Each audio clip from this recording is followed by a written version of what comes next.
Buenas, amables televidentes. En el conversatorio de la Fundación Institucionalidad y Justicia del día de hoy cuento con la gratísima presencia de el ex magistrado, pero el eterno magistrado para muchos de nosotros, de la Corte Constitucional de Colombia, don Carlos Gaviria. Don Carlos, en nombre de la Fundación Institucionalidad y Justicia, una vez más le agradezco el haber correspondido a esta invitación al conversatorio de la Fundación Institucionalidad y Justicia, así que muchísimas gracias. A ustedes muchas gracias, a Finjus, a ti personalmente, Gracias, por estas invitaciones tan amables que me han formulado y a las que yo atiendo con un gusto extraordinario.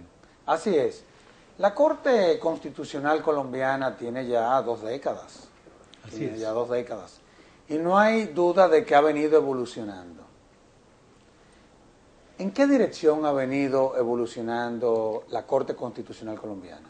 Bueno, yo creo que lo que ha venido haciendo la Corte es continuando, profundizando líneas jurisprudenciales tratadas desde el comienzo, que ante nuevos hechos exigen nuevas elaboraciones teóricas más finas, elaborando mucho más algunos derechos acerca de los cuales no existía tanta doctrina o tanta jurisprudencia como en torno a otros, pero creo que la Corte ha mantenido la dirección que desde el comienzo mostró, que es la consolidación de Colombia como un Estado social de derecho, como una democracia constitucional, como una sociedad que tiene el propósito de ser cada día más democrática y menos inequitativa. Ahora, no hay duda de que los estados han venido evolucionando. Por ejemplo, existieron los estados policiales, los estados de legalidad, los estados de derecho. Se habla de la constitucionalización del derecho. Ya vemos cómo se habla del control de la convencionalidad. Cuando, por ejemplo, se da un conflicto entre la norma constitucional y la norma de convencionalidad, ¿cómo se resuelve el conflicto? Bueno, habría que analizar el caso concreto. En Colombia, el artículo 4 de la Constitución dice que la Constitución es norma de normas y por tanto que todas las demás normas del ordenamiento están sometidas a ella. No obstante, la evolución no únicamente de la sociedad colombiana, de la institucionalidad colombiana, sino del mundo, dispone que la globalización, que es un fenómeno que se da, digamos, primariamente en el campo económico, pero que permea todos los demás sectores, se da también en el campo de la administración de justicia. Y por tanto, que las decisiones de la Corte Interamericana de Derechos Humanos tengan incidencia en un ordenamiento nacional es de suma importancia. Claro. Depende de el tipo de decisiones que se confronte con las normas constitucionales colombianas. Pero en principio, como las decisiones de la Corte Interamericana hacen parte del bloque de constitucionalidad, claro, puesto que se refieren a normas sobre derechos humanos y el propio constituyente colombiano lo ha decidido así, habría que ver con qué tipo de normas chocan las normas convencionales, pero diría uno que el Estado colombiano, en ejercicio de su soberanía, dispuso que esas normas llegaran incluso a prevalecer sobre normas del derecho interno que llegaran a desconocerlas. Qué bien. Ahora, cuando uno ve cómo han evolucionado los propios tribunales constitucionales, yo recuerdo, bueno, y cuál fue lo que pensó Kelsen cuando creó estas herramientas, estos órganos. En principio lo denominó el legislador negativo. Sin embargo, los tribunales constitucionales han venido evolucionando y tienen una serie de atribuciones que van más allá que quienes lo fundaron. Esa es una realidad.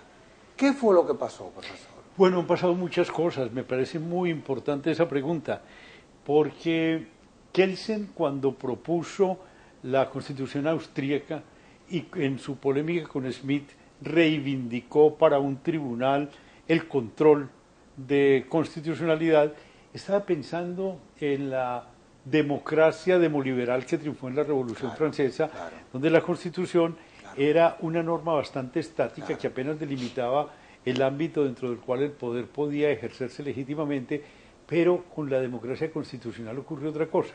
La Constitución, dentro de esta perspectiva, es una norma dinámica y una norma, algunos lo dicen de manera peyorativa, invasiva, en el sentido de que permea el ordenamiento penal, el ordenamiento civil, el ordenamiento laboral, etcétera. Entonces, el guardián de la Constitución ha cobrado unas nuevas dimensiones.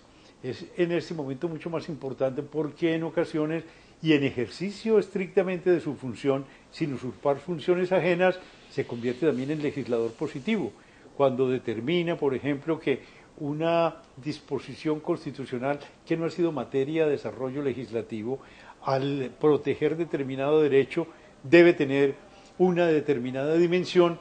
Entonces, la Corte está obrando como un legislador positivo, claro, y no usurpando función alguna de otro que le corresponda a otro órgano, sino en desarrollo de lo que la propia Constitución establece y de la manera como es la norma constitucional. Ahora, la parte política de la justicia es la justicia constitucional. Eso es lo que la gente percibe. Y hay tratadistas que sostienen esa y tienen esa visión. Si eso es así, ¿cómo incide la política en las decisiones de un tribunal constitucional? Bueno, la política incide en las decisiones de cualquier juez. Incluso usted citó a Kelsen y claro, es completamente pertinente la cita por una razón. A Kelsen se le confunde a menudo o su positivismo con el positivismo de la escuela exegética, que establecía que el juez no tenía ninguna posibilidad de crear derechos, sino que aplicaba rigurosamente el derecho creado por el legislador. Pero lo que el propio Kelsen establece a propósito de la hermenéutica que él extrae de la teoría pura del derecho es esto, que la norma es un esquema abierto de interpretación de la conducta humana, dentro del cual varias interpretaciones son siempre posibles, todas ellas jurídicas, y que al juez le corresponde elegir cuál de esas interpretaciones posibles va a prevalecer. Claro. Naturalmente el juez establece una decisión prevaleciente en función de ¿qué? En función de su concepción política, en función de su cosmovisión, en función de la perspectiva moral que el propio juez tenga, y por tanto en la sentencia hay que distinguir no únicamente elementos jurídicos de aplicación de una norma anterior, sino elementos políticos creadores, elementos extrajurídicos, de orden ético, de orden moral, de orden jurídico, de orden político, etcétera. De manera que nadie puede escandalizarse del hecho de que en la sentencia, cualquiera que ella sea, haya ingredientes políticos, pero muchísimo más si se trata de una sentencia de la Corte Constitucional, claro, porque está aplicando directamente la Constitución, que es el producto de un acto de poder, y por tanto el acto político por excelencia, y que además las concepciones, las ideas políticas, ideológicas del juez van a incidir sin duda en la decisión que él tome y en la opción que considere más viable y más conveniente para la sociedad en la cual está desempeñando su función. Ahora, usted decía ahorita que las jurisdicciones constitucionales son invasivas, y no hay duda de que eso es así, sobre todo esa parte del legislador positivo. Ahora, el derecho constitucional o la jurisdicción constitucional aparece cuando el poder viola la Constitución en principio. A nadie le gusta que lo controlen. Esa es la realidad. Uno está en su casa, muchas veces se queja cuando lo quieren controlar. Más el poder. Clarísimo. Cuando aparece un órgano extrapoder que tiene la facultad de controlarlo, siempre y cuando se salga, ¿no?, de los parámetros constitucionales. Correcto. Sin embargo, hasta ahí todo está muy bien. El asunto viene cuando, por ejemplo, el Ejecutivo o el Legislativo comienzan a conducirse desde el punto de vista de una serie de omisiones. Por ejemplo, desde el punto de vista legislativo, la Constitución Dominicana manda al Congreso en virtud de la nueva Constitución, a que tiene que haber una nueva ley de partido. Ya tenemos 2 años con la Constitución, el Congreso todavía no se aboca a conocer esa ley del partido. Ya hay una omisión. Pero así uno se encuentra con el defensor del pueblo, en fin. Pero lo mismo pasa con el Ejecutivo, que muchas veces uno ve que en el diseño de políticas públicas los gobiernos se separan de disposiciones constitucionales. ¿Cómo entra ahí el Tribunal Constitucional? Bueno, usted está planteando uno de los problemas más difíciles de resolver en derecho constitucional, y es el problema de las omisiones legislativas y de las omisiones absolutas. Así es. Cuando Así es. nosotros tenemos también un caso patético en Colombia, es que la Constitución de 1991 estableció lo siguiente: el legislador creará un nuevo ordenamiento territorial, dictará la ley de ordenamiento territorial. El legislador no lo ha dictado leyes un poco que tocan un poco la materia, pero no lo que el constituyente quiso. Infortunadamente, cuando se trata de esas omisiones legislativas absolutas, no se conocen instrumentos adecuados para lograr lo que el constituyente estableció. Ese es uno de los casos que se conoce como casos de lagunas técnicas. ¿Por qué? Porque ¿a quién se le exige? No hay manera de exigirlo, no hay un instrumento que pueda compeler al legislador a que dicte una ley, a que en determinado plazo llene el vacío que se echa de menos por la confrontación de su omisión con la norma constitucional, etcétera. De manera que lo único que cabe en esos casos es, digamos, un control de orden político que consiste en que los ciudadanos que tienen interés en que, digámoslo metafóricamente, el deseo del constituyente se cumpla, obliguen al legislador, presionen al legislador para que actúe en la dirección indicada por el constituyente. Y por ejemplo, esa visión de los derechos sociales, estamos hablando de un Estado social democrático de derecho, en donde el componente social no hay duda que tiene una importancia capital. ¿Cuál es la función del Tribunal Constitucional en ese sentido? Bueno, ese sí que es un tema apasionante. Y complicado también. Claro, pero un tema apasionante por esto. Cuando se establecen los derechos económicos, sociales, culturales, Claro.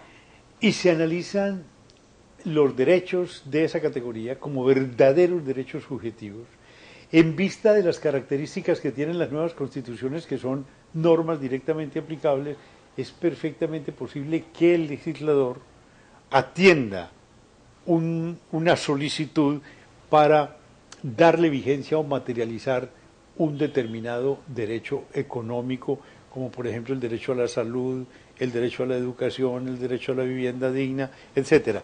En Colombia ya se ha hecho eso.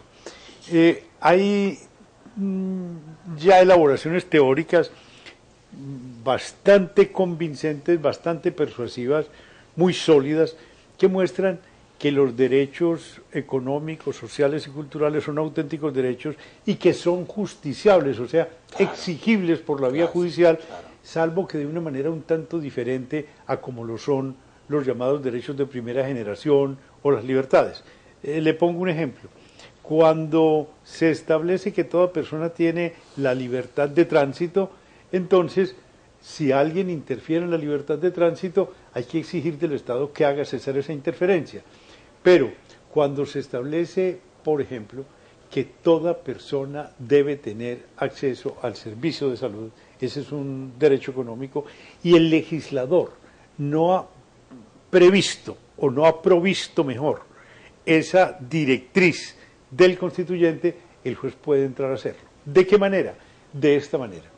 Así como hay normas imperativas que se cumplen simplemente removiendo una situación de violación del derecho, las normas que plasman o caracterizan o tipifican derechos económicos son exigibles, pero de esta manera.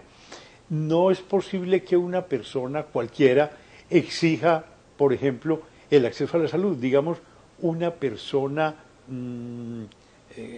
económicamente solvente que exija del Estado una intervención quirúrgica o un tratamiento costoso pues naturalmente no se encontraría esa persona en condiciones de reclamar esa prestación del Estado. Claro. Pero incluso cortes tan ortodoxas, cuando digo ortodoxas es tan tradicionales, que han utilizado criterios históricos, jurídicos, para enjuiciar ese tipo de derechos, como la Corte norteamericana, han establecido esto, que dadas ciertas circunstancias, por ejemplo, que una persona se encuentra enferma, gravemente enferma, que no dispone de medios económicos, que no tiene empleo y no ha podido conseguir empleo, que no tiene ninguna persona que le deba alimentos o que deba responder por ella, etcétera. Entonces, es el caso de que bajo esas circunstancias ese derecho a la salud es exigible y es exigible por la vía judicial.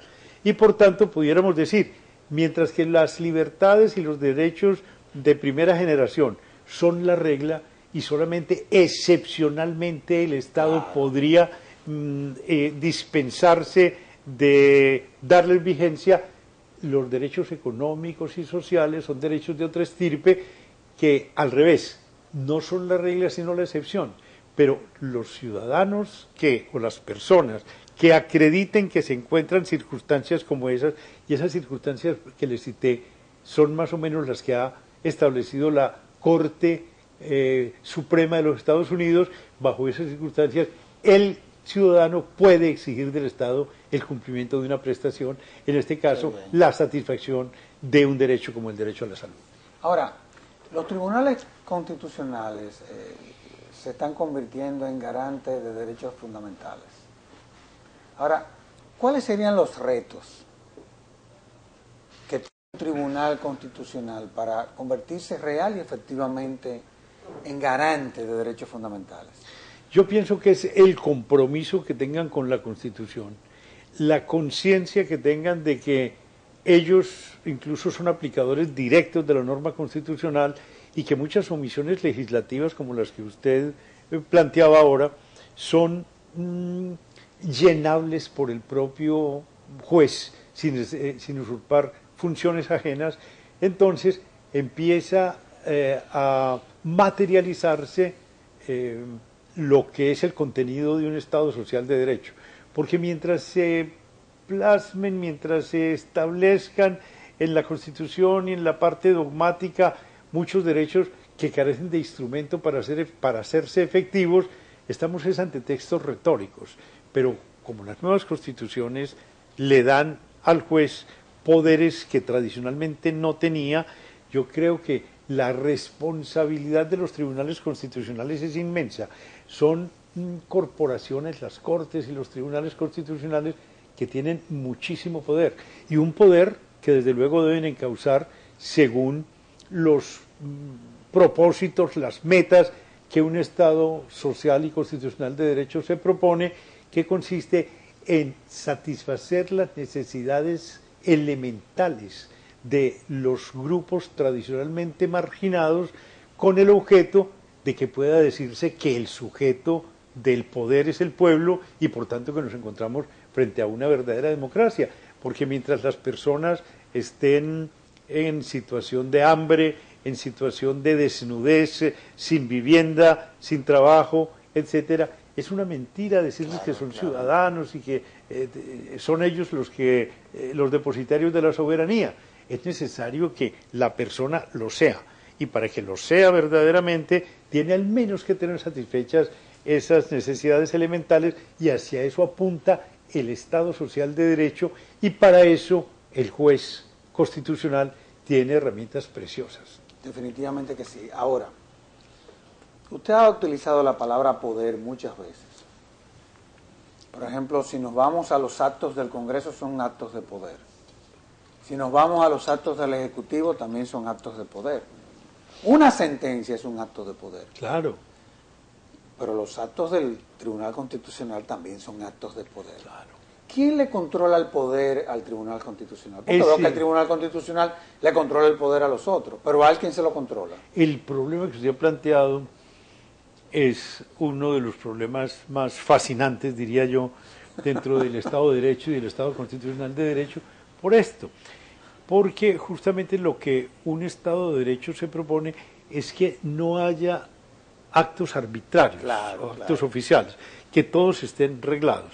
Pero, por ejemplo, los tribunales constitucionales se les llama organismos de cierre, yo los llamo órganos límites del ordenamiento, cuyos actos no son revisables por ninguna otra instancia.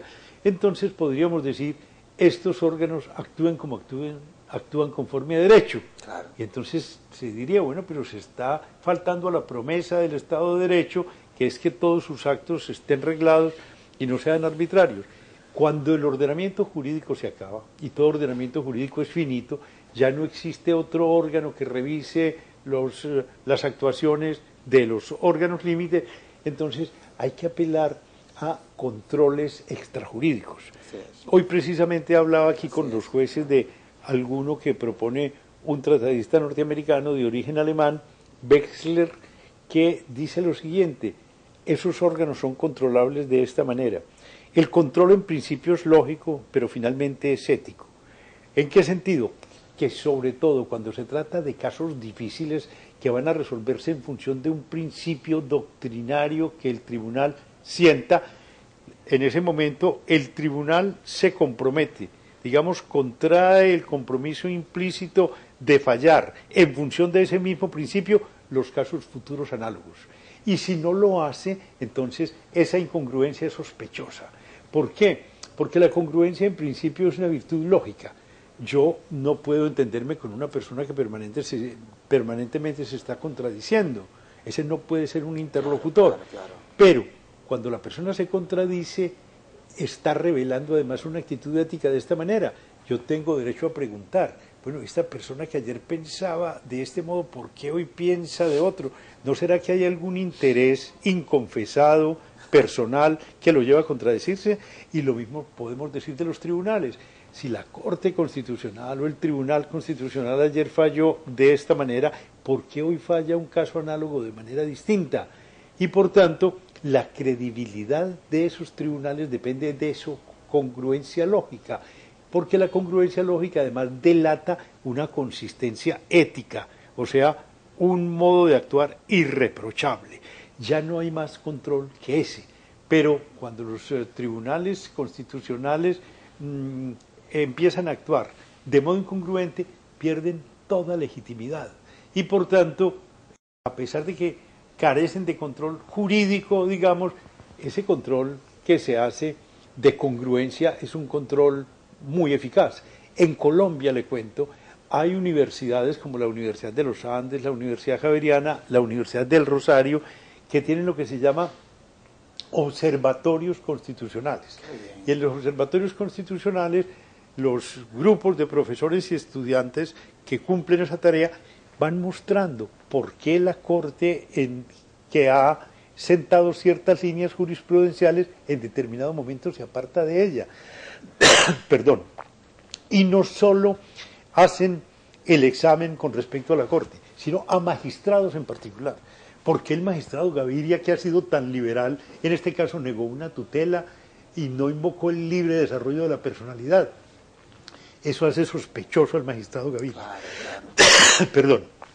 Y por tanto, esos instrumentos que en principio son académicos cumplen una tarea extraordinaria porque hacen consciente a la gente de que los tribunales tienen que tener una línea lógica, consistente, que delata que su actuar es un actuar plausible.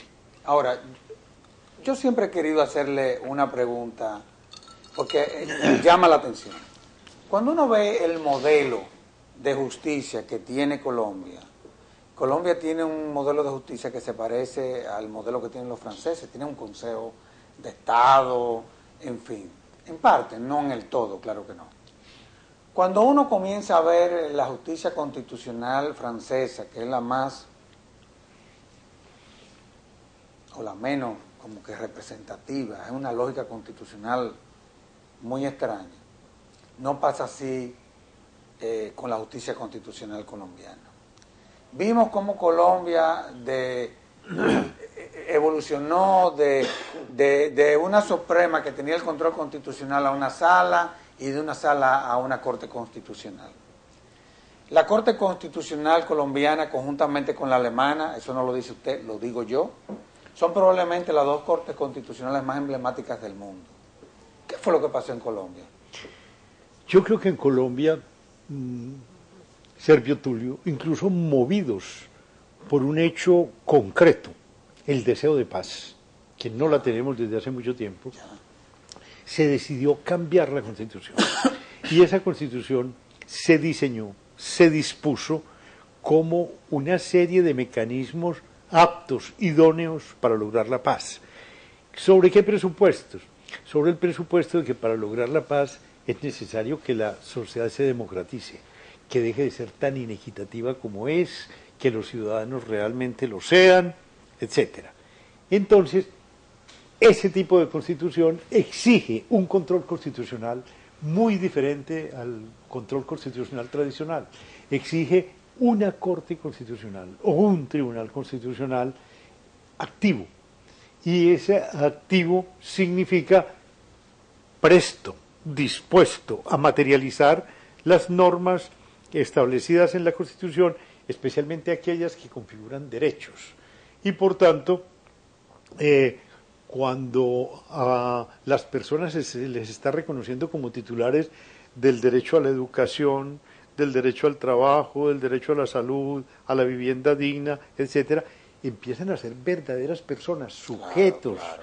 Y como tales aptos para decidir y por tanto aptos para ser sujetos de una democracia, porque en la democracia que la soberanía radica en el pueblo significa que son los ciudadanos los que deciden. Claro. Y para que los ciudadanos decidan se necesitan esas precondiciones.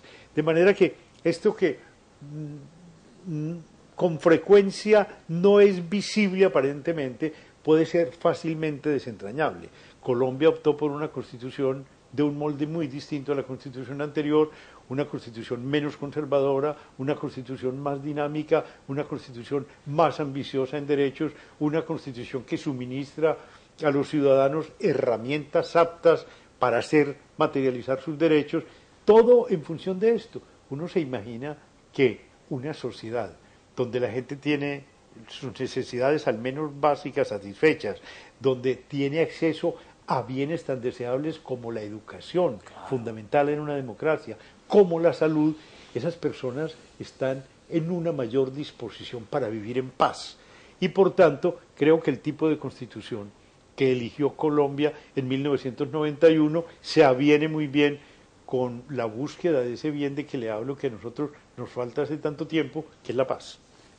¿Cuántos artículos tiene la Constitución colombiana? La Constitución colombiana tiene como 358 artículos. No, le hago la pregunta porque yo recuerdo cuando estuvimos trabajando en la reforma constitucional del 2010, la FINJO jugó un papel estelar en todo lo que fue ese proceso, haciendo propuestas y monitoreando el proceso de reforma constitucional. Y en principio yo entendía que lo que necesitábamos era una constitución que tuviera pocos artículos. Sin embargo, el proceso me fue arrastrando y entendí que el hecho de que la constitución nuestra tenga unos 278, 79 artículos, resultó ser positivo también, porque tiene como un componente pedagógico todas estas extensiones a lo interno de la Constitución,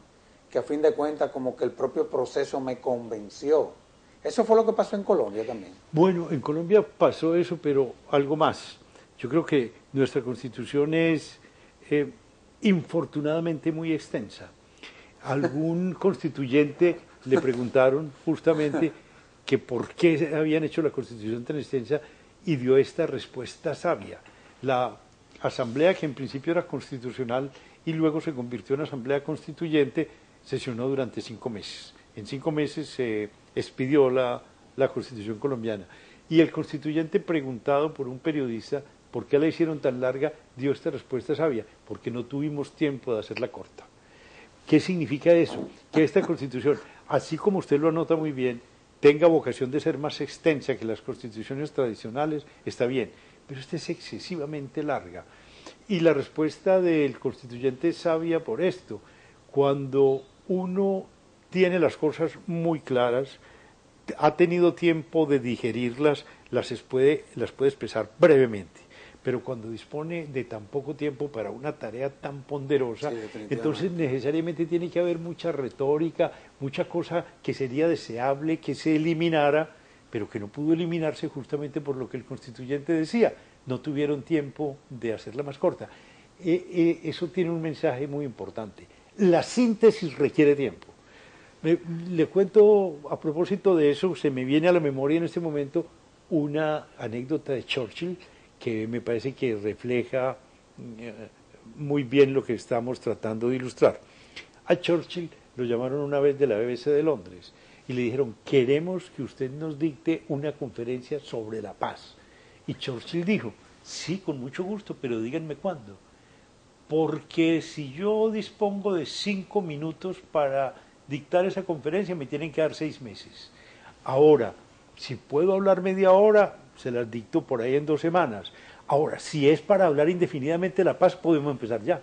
Porque significa, claro, cuando uno tiene que depurar, cuando sabe que dispone de tiempo únicamente para lo esencial, ese ejercicio de depuración toma tiempo. No, y no hay duda, y mientras más personas participan en el proceso, la situación se complica aún más. Porque eso me recuerda, por ejemplo, cuando Jefferson, Adam Smith y su grupo de pensadores se fueron a la finca y bueno, hicieron la Constitución, una Constitución corta, pero eran muy pocos los que trabajaron en la Constitución norteamericana. De todos modos, vamos a hacer una pausa y de inmediato volvemos con nuestro excelentísimo invitado.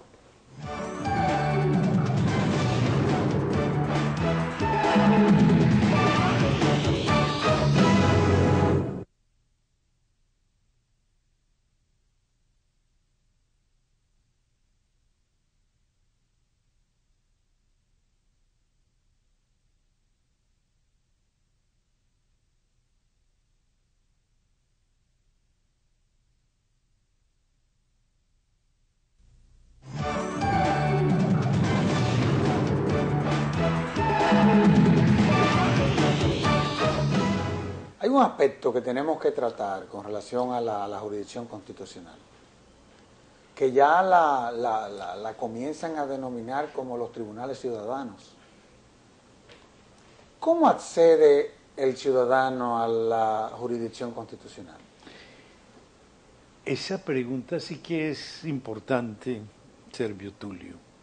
Por esto,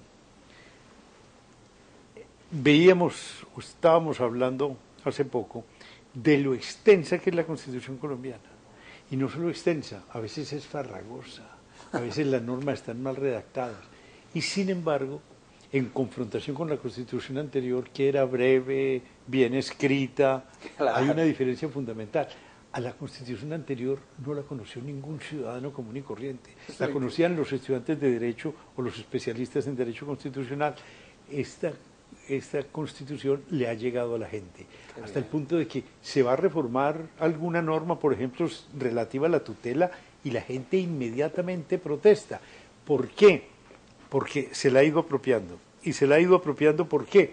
Porque me parece que es absolutamente entendible que una persona se interese por saber cuáles son sus derechos, si sabe que esos derechos se pueden concretar, se pueden alcanzar, se pueden materializar. Bajo la Constitución anterior no. Esta sí, por el hecho de tener instrumentos como la tutela, como las acciones de cumplimiento, las acciones populares, etcétera. Entonces la gente se interesa por conocer la Constitución. Y eso, además de resolverle al ciudadano un problema o de mejorar la situación del ciudadano, que ya va a conocer sus derechos, incide de una manera notoria en la vida comunitaria. ¿Por qué? Por una razón. Porque la gente empieza a ser consciente de la democracia, empieza a apropiarse principios constitucionales, principios de convivencia que están en la Constitución, y entonces es emocionante saber que una persona, un ciudadano de primeras letras, defiende su Constitución, porque la Constitución le ha ayudado a resolver problemas, incluso problemas de la vida diaria, problemas con los vecinos, problemas con su familia, etc., porque para eso deben ser las constituciones. Claro. Y estas constituciones cumplen funciones de su naturaleza. Y por tanto son constituciones que yo creo que son, especialmente a mediano y a largo plazo, profundamente democratizadoras. Qué bien. Ahora, usted ha estado hablando de constitución, ahora me introduce en el debate el término democracia. Es verdad, hemos venido en cuanto a lo que es la democracia, desde el punto de vista conceptual, yo creo que hemos avanzado sustancialmente. Y me explico. Ya la democracia no se limita al ejercicio de la política, única y exclusivamente. Hay un componente que es el que tiene que ver con la participación de la ciudadanía en los procesos. En la misma reforma constitucional que tuvimos en el 2010, y yo creo que eso pasó en Colombia también, antes nuestras constituciones se sustentaban sobre la base del espíritu de la representación. Hoy vemos ya cómo aparece esa viga, esa columna, que es la que tiene que ver con el de la participación de la ciudadanía, y la propia Constitución te crea una serie de herramientas, como la acción popular, como usted muy bien, la iniciativa participativa, legislativa, lo que tiene que ver con el referéndum, el plebiscito. ¿Cómo esas herramientas, esa lógica constitucional, impacta en la jurisdicción constitucional? Muchísimo. ¿Verdad que sí? Clarísimo. Además, me parece tan pertinente su pregunta por una razón, y es que la democracia en principio es democracia directa. Así se practicaba en Atenas, claro, directamente. Claro, los ciudadanos se reunían y tomaban decisiones, y así la concebía Rousseau. Es el pueblo el soberano y es el pueblo el que toma las decisiones, etcétera. Luego esa democracia se hizo impracticable por lo complejas de las sociedades modernas y por lo populosos de los estados modernos. Entonces se tuvo que apelar al sistema de la representación. La representación es, digamos, un remedio frente a la imposibilidad de que la democracia sea directa, pero la representación no se puede convertir en una institución muera, como lo era en Colombia hasta hace poco. Que el ciudadano vota y vota por un senador o por un representante a la Cámara o por un diputado, etcétera, y hasta ahí llegó la relación, porque luego el senador, el diputado, el representante hacen lo que se les antoje, aún en contra del querer de sus votantes. Entonces, es necesario, por una parte, afinar esa representación, que haya alguna relación material entre los electores y los elegidos. Pero además, como usted lo ha dicho muy bien, las constituciones actuales, contemporáneas, contemplan, diseñan mecanismos de democracia participativa que son mecanismos de democracia directa, como el referendo, como el plebiscito, como la consulta popular, la iniciativa popular legislativa, etcétera, como que dice, recordando que si es que el pueblo es el titular de la democracia, tiene que haber incluso ocasiones en que el pueblo mismo directamente decida, sin necesidad de intermediarios. Y eso nos recuerda algo que ahora habíamos dicho. Fíjese, Servio Tulio, que para que eso ocurra es necesario que la gente tenga alguna instrucción, que sepa sobre qué va a decidir, que tenga una conciencia clara, ¿cierto? Porque para uno decidir en conciencia tiene que saber qué se sigue si decido según A o qué se sigue si decido según B. Y por tanto, que los ciudadanos no sean esa masa manipulable por los demagogos, sino personas conscientes a quienes se les somete decisiones trascendentales y que se encuentran en condiciones de opinar sobre ese tipo de decisiones. De modo que las constituciones modernas, incluso contemporáneas, deben ser o pueden ser leídas también como manuales de pedagogía. Los ciudadanos tienen que aprender muchas cosas de las constituciones.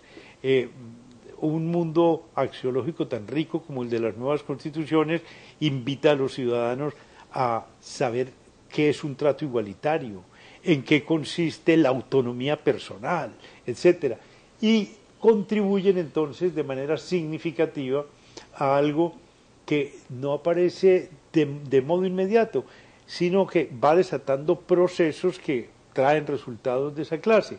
Yo creo que estas constituciones tienen vocación de producir un efecto positivo como el que tantas veces hemos mentado aquí en esta conversación.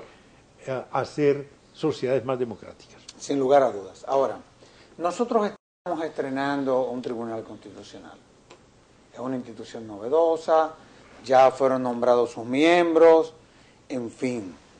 Y estamos experimentando cosas, nuevas cosas, en honor a la verdad. Con una ventaja, y es que somos de los últimos que llegamos. Ya podemos copiar, por ejemplo, o observar cuáles fueron los errores que ustedes cometieron. Correcto. Nutrirse de la experiencia de países que los han precedido, claro. Tenemos todas las posibilidades de que este proceso sea lo menos traumático posible. Correcto. Bien. ¿Cómo podemos, por ejemplo, lograr? Porque hay lo que se llaman las altas cortes. Tenemos un Tribunal Superior Electoral, tenemos la Suprema Corte de Justicia y tenemos el Tribunal Constitucional. ¿Cómo podemos lograr un diálogo entre estas cortes que de una u otra forma pueda contribuir a que el propio proceso sirva para que ellas mismas se fortalezcan como institución? Muy bien. Nosotros hemos vivido esa etapa. Por eso le hago la pregunta. Sí, claro, un poco trágica incluso, sí, porque tenemos una cúpula jurisdiccional con cortes como la Corte Constitucional, la Corte Suprema de Justicia, el Consejo de Estado, el Consejo Superior de la Judicatura, etcétera.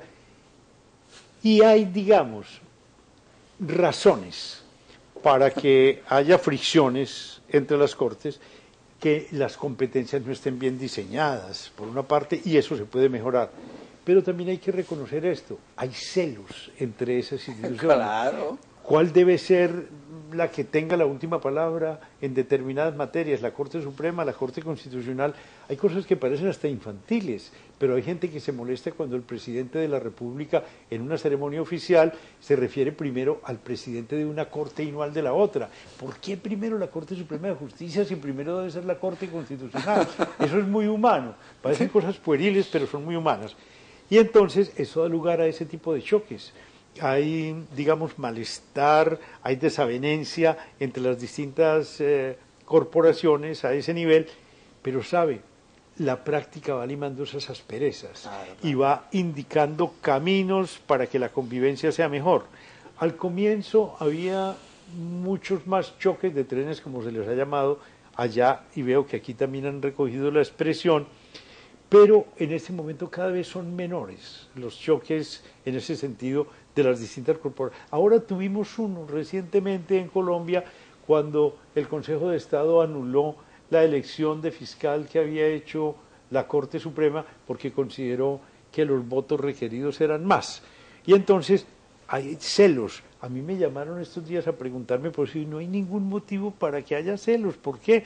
Porque la Corte interpreta su reglamento cuando hace un nombramiento. Claro. Pero resulta que el nombramiento es un acto administrativo, claro, y el Consejo de Estado controla la constitucionalidad de los actos administrativos. Claro, si tienen distintos criterios, tenemos que saber que va a prevalecer el del Consejo de Estado. Entonces, ese es un proceso pedagógico también para los altos funcionarios de la rama judicial. De modo que estas constituciones, no únicamente producen efectos positivos entre los ciudadanos, la convivencia mejor entre los ciudadanos, sino incluso entre funcionarios de ese nivel, que también sienten malestar, que también empiezan a comportarse de manera inadecuada, por razones como las que hemos anotado. Algunas pueden ser mal diseño de las instituciones que se puede corregir, pero lo otro que es muy humano, las pasioncillas, los celos, cosas de esa naturaleza. Bueno, pero yo pienso que también donde no hay conflicto no hay justicia constitucional. Eso es cierto. Es una justicia conflictiva. Eso es cierto. No, en lo que usted dice hay un gran acierto por esto. Esto se ha repetido mucho, pero yo creo que mientras más se repita, tanto mejor. Una sociedad democrática no es una sociedad sin conflictos, sino una sociedad que lo sabe resolver civilizadamente. No, definitivamente que sí, y yo pienso que de eso es de lo que se trata. Ahora, en todos estos órganos especializados, es muy importante, por ejemplo, los modelos de gestión. Sumamente importante, sobre todo cuando apenas inician. Sí, claro. ¿Cómo será la lógica de asignación de los casos? Bueno, la composición de los letrados, que es un componente fundamental de un tribunal constitucional. ¿Cómo opera de una u otra forma el pleno del tribunal, las atribuciones del presidente como líder del órgano? ¿Cómo funciona eso? Bueno, me parece... Porque eso es lo que menos importancia se le da. Sí, sí, sí. Pero hay que establecer, digamos, prioridades.